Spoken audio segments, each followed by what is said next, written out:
It stood over São Paulo, a huge building of concrete and steel. Carandiru Penitentiary. This was not just any prison, it was a fortress, a monolith that loomed over the city, casting a long shadow both literally and metaphorically. Just the name of it scared people all over Brazil. It was a place where fear was palpable, where the very mention of its name could send shivers down the spine of even the bravest souls. It was built to hold 3,500 people, a number that already seemed overwhelming. But at its worst, it held over 8,000. Imagine the chaos, the suffocation, the sheer desperation of being crammed into a space meant for less than half that number.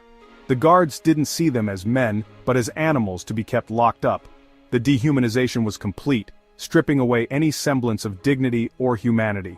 But as animals, to be kept locked up. The prisoners were treated with a level of cruelty that is hard to fathom, their lives reduced to mere numbers in a ledger. The world didn't know much about the terrible things that happened inside, the daily horrors that were routine for those trapped within its walls. Not until a lot of blood was spilled. 1992, a riot, a massacre. It was a day that would go down in infamy, a day when the world finally took notice.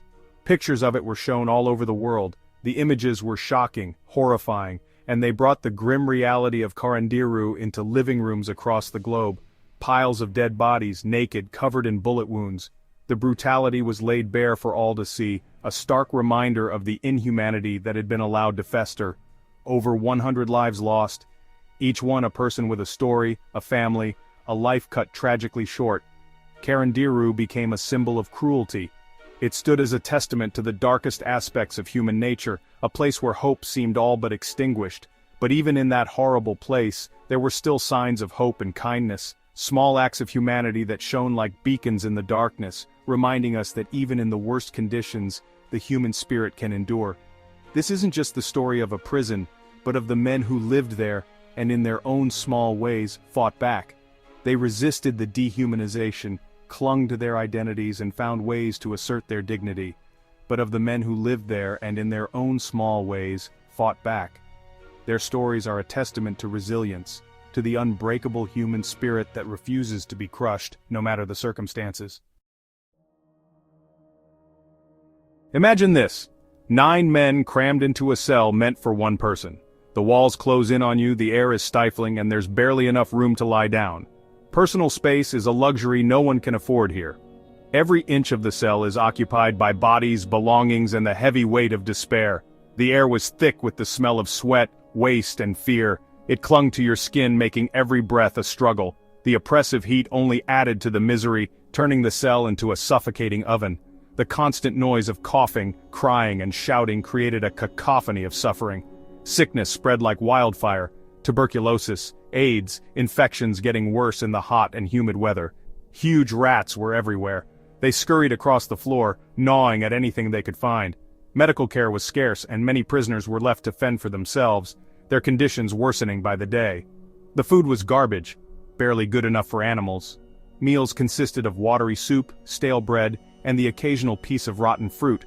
Malnutrition was rampant, and many inmates suffered from severe deficiencies. The lack of proper nutrition only made them more susceptible to illness. Water was hard to come by, controlled by gangs who ruled the prison with violence. Access to clean water was a privilege, not a right. Inmates often had to barter or fight for a sip of water, and many resorted to drinking from contaminated sources. The constant struggle for basic necessities created a volatile and dangerous environment. Everyone knew the language of violence. It was the only way to survive in this brutal world. Fights broke out daily, and the weak were quickly preyed upon by the strong. The constant threat of violence hung over everyone, creating an atmosphere of fear and mistrust. They made knives from toothbrushes and shivs from bed frames, anything to survive in this concrete jungle. Creativity was a necessity, and inmates became adept at turning everyday items into deadly weapons. These makeshift tools were hidden away, ready to be used at a moment's notice. Forget about getting better, this was about being punished. The guards were ruthless, and any sign of defiance was met with brutal force. Solitary confinement, beatings, and other forms of punishment were common. The goal was to break the spirit of the inmates, to strip them of any hope or dignity. They took away your dignity and turned you into just a number in a crowded nightmare. Individuality was erased, and inmates were reduced to mere statistics. The dehumanizing conditions made it easy to forget that these were real people. each with their own stories and struggles. But even here, the human spirit found a way to survive, like a weed that just wouldn't die. Inmates formed bonds, supported each other, and found small ways to cope with the harsh reality. Acts of kindness, moments of laughter, and shared stories provided a glimmer of hope in an otherwise bleak existence. The resilience of the human spirit shone through even in the darkest of places. October 2nd, 1992. It started with a disagreement, a small thing that turned into a huge explosion. Then, everything went crazy. The inmates took over, the guards couldn't stop them. The world watched in horror as things got worse and worse. What happened next was a brutal crackdown. Military police stormed the prison. They didn't try to talk or take control peacefully, they just started shooting. For hours, the prison was filled with the sounds of screams and gunshots. When it was over, more than 100 inmates were dead. The official story? The guards said they were defending themselves, but the world saw the pictures. Men killed by shots to the back of the head. The massacre showed everyone how awful Carandiru really was. The cruelty that happens in the dark. Dr. Drauzio Varella, a name synonymous with compassion and resilience. Everyone connects his name with Carandiru, the infamous prison in São Paulo, Brazil, known for its overcrowded conditions and brutal violence. He was a doctor who volunteered his time, and when he went to that awful place, he didn't see animals, he saw human beings. He saw individuals with stories, with pasts, and with a glimmer of hope for the future. For years he took care of their injuries and illnesses, listened to their stories, and gave them hope. He became a beacon of light in a place shrouded in darkness, offering not just medical care, but a sense of dignity and humanity. He saw the horrors firsthand, the violence, and the sadness. The daily struggles of inmates, the fights for survival, and the crushing weight of despair that hung over the prison like a dark cloud. But he also saw their strength, how they stuck together, and their will to live. In the midst of chaos, he witnessed acts of kindness, solidarity, and an unbreakable spirit that refused to be crushed by the harsh conditions. He wrote a book called Carandiru Station, and it showed the world what life was like inside the prison, sharing the stories that needed to be told. His words painted a vivid picture of the reality within those walls, bringing attention to the plight of the inmates and the need for reform. Through his eyes, we understand the true cost of places like Carandiru, the emotional and psychological toll it takes on those incarcerated, and the moral implications for a society that allows such conditions to persist. The damage it does to the soul, not just to the prisoners, but to a society that lets these places exist.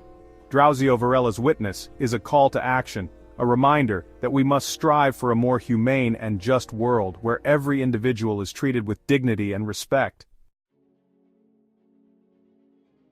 Even in that darkness, there were little bits of light. Inmates, stripped of everything, found ways to hold on to their humanity. They became friends, their bonds made stronger by their shared suffering. They created their own society, with its own rules and ways of doing things. There was Zé, who ran a makeshift library, sharing his love of books as a way to escape the concrete walls. There was Marcos, who used a needle and thread to create beautiful tapestries, each stitch a testament to his will to create beauty in a place that had none. These weren't hardened criminals, but men trying to survive. They found comfort in art, in faith, in each other. Their stories remind us that even in the darkest of places, the human spirit can endure. Section 6. Scars of confinement, the lasting impact, getting out. For many, it was this dream that kept them going, but freedom, when it came, was a mixed blessing.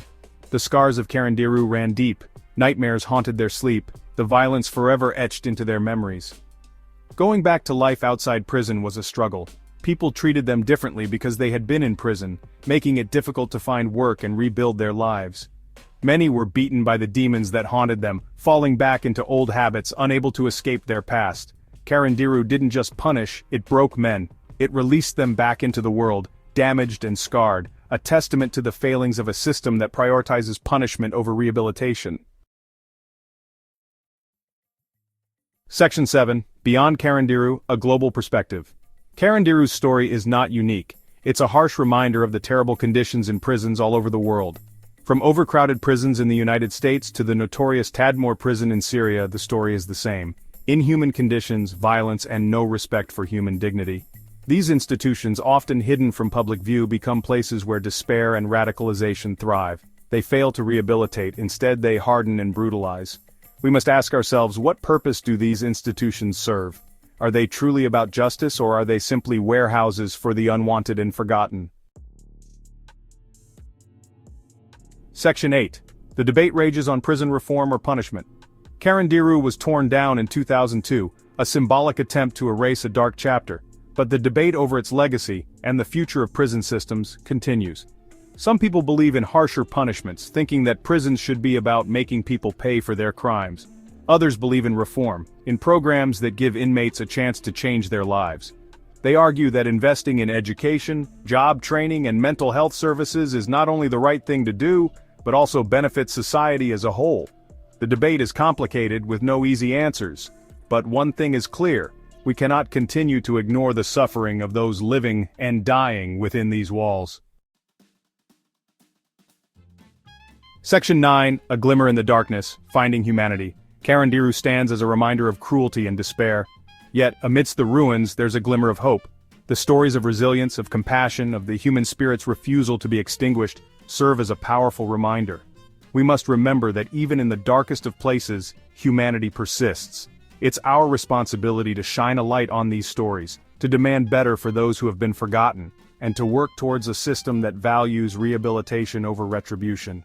Only then can we truly turn the page on Carandiru and prevent such atrocities from happening again.